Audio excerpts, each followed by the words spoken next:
এই দেখো বন্ধুরা, এখানে কি করছি। এখানে অল্প করে ছানাচুর নিয়ে নিয়েছি।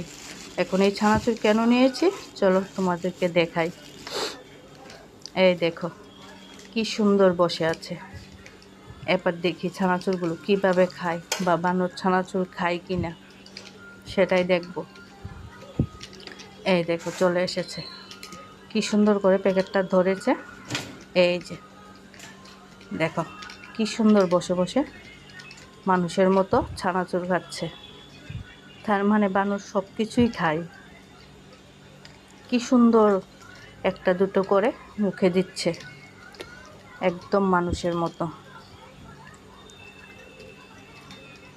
কি ভালো লাগে তাদেরকে খাওয়াতে একটু। সত্যি তারা গাছের ডালে থাকে সবসময়, সব কিছু তো ঠিকভাবে খেতে পায় না। তার মধ্যে যদিও আমাদের এখানে বানর বেশি, বাড়িঘরে কোনো গাছ লাগিয়েও শান্তি পায় না, কারণ সব কিছুই খেয়ে নেয়। আর সবগুলি বানর যখন একসাথে অনেকগুলো চলে আসে তখন তো সারলো, ঘরের দরজাই খোলা যায় না। কখন ঘরে ঢুকে পড়বে, কি নিয়ে দৌড় দেবে, কোনো গ্যারান্টি নেই। আর একটা ছোট্ট বাচ্চা বানর কি সুন্দর ডিগবাজি করছে, উপরে দেখিয়ে দিলাম।